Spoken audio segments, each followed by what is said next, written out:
Først skal vi blandt andet høre om Edward Snowden-dokumentaren Citizen 4 i Deadline med Martin Krasnik.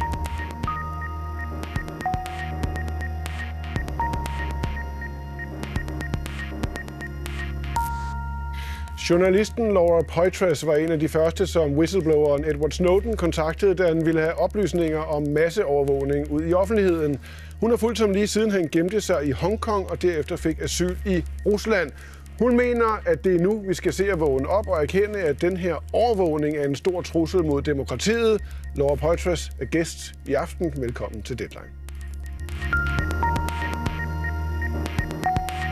Så skal det handle om noget lidt andet, nemlig den amerikanske whistleblower Edward Snowden. I dokumentarfilmen Citizen 4, der lige nu kan opleves under dokumentarfilmfestivalen DOX i København, kommer publikum helt tæt på den mand, der fortalte os, at al vores elektroniske kommunikation, det hele bliver opsnappet og gemt af amerikanske myndigheder.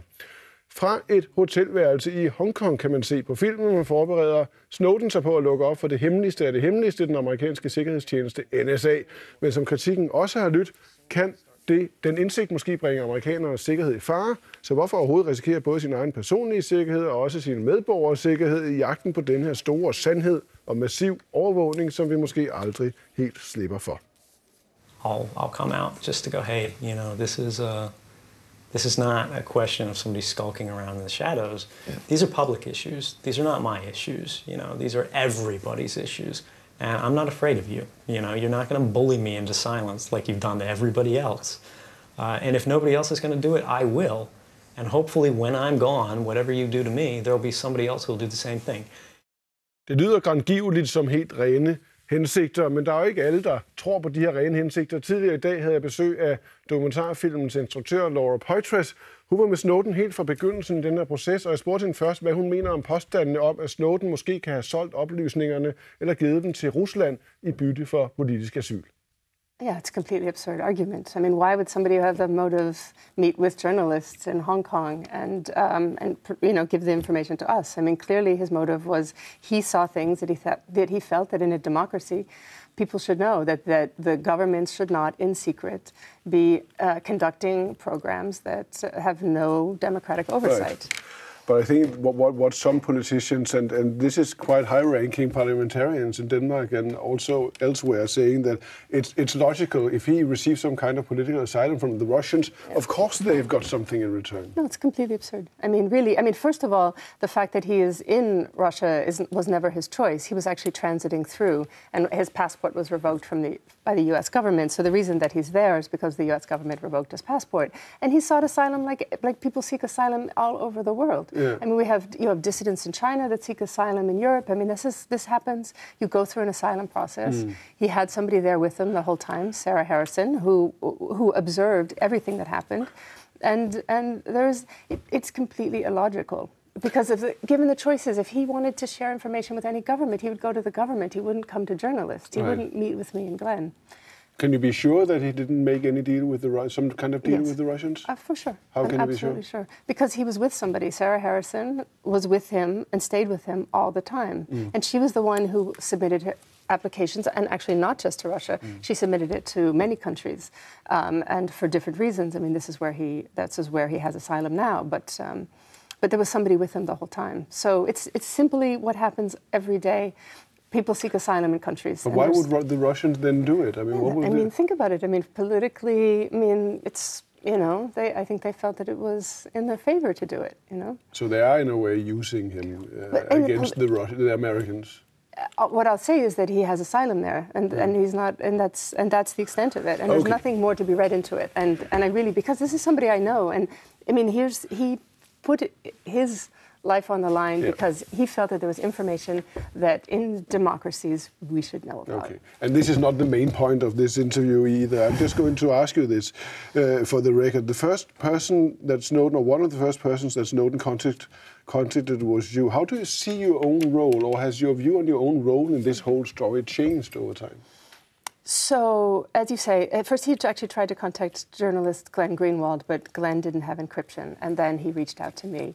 And then we began a series of correspondence over 5 months, which ultimately led to us meeting face to face, which is what you see in the film. And I mean, my role is, is quite simple. I'm a journalist, and I'm reporting on this information. I'm also a documentary filmmaker. But it's not that simple, because your life must have changed quite a lot as a consequence of this simple journalistic role. How has it changed? Well, sure. I mean, so I've been documenting post 9/11 American policy for over 10 years, and as a consequence of that, the U.S. government at some point put me on a watch list, which led to the fact that I would be stopped and questioned every time I returned to the U.S. government. They'd ask what I was doing and where I was traveling, and I just asserted my rights under the First Amendment as a journalist to do this work. So, and then I was contacted by Snowden after. So, it certainly makes it harder for me to work under the radar. Before I could go to countries and not be noticed. Tell us about that, Liz. What is this list, special list? Okay, so the U.S. government has a secret list, a watch list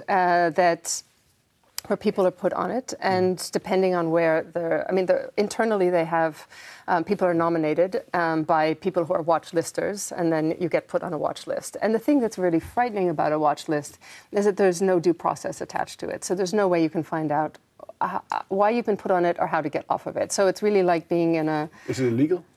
Oh, well, I think it's illegal. So I believe so. I mean, because we live in democracies, right? And we have rules of law, and the rules of law require that we have something called due process. That we all, I think, as democracies, we believe that those are... Either it's illegal or it's not illegal. Well, either the court has ruled it is illegal or not. But this is the way it works. It's all done in secret, so the courts actually don't... they don't have oversight. So now, thanks to a whistleblower, we actually have documents that show the watch list process, and we have legal challenges to it. So now it's being fought in the court, which is the same thing that's happening with the things that Snowden has revealed, that there are things that had been happening in secret, and that we had secret interpretations of laws and secret courts.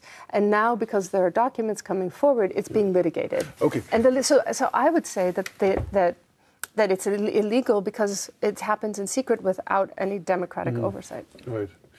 So we're talking about a list, and this list has the names. It's 1.1 or 1.2 million people. Roughly 1.2. And this, you're one of them. But this is, we're talking about also mass surveillance. If you should briefly explain what is it really? Yeah. Mass surveillance. So mass surveillance. I mean, this is the thing that Snowden finds most disturbing, and that I also do in Glenn Greenwald. That people who are reporting on it is the use of signals intelligence to collect massive amounts of information of people who are suspected of nothing. So it's sort of dragnet bulk surveillance of people suspected of nothing that's stored over a prolonged period of time that can be retroactively queried. Retroactively queried, which is an absolute, I mean, when you look at the way the rule of law works, there has to be suspicion before your information can But many people would agree that this list that we're talking about, the list that you are on, where you are actually individually being looked into, you are being controlled, you are being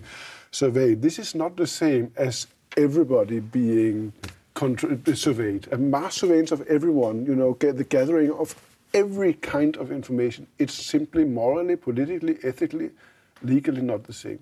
Well, so there's this sort of passive bulk collection of the information that flows across the internet and across the wires, and that's being collected and stored for prolonged periods of time, that it can be retroactively queried. And then you have people who are targeted, and that happens differently. That's where individuals are specifically targeted. But in effect, this is the same. This is what you're arguing. I'm not arguing. I mean, they're different in terms of how. So. Yes.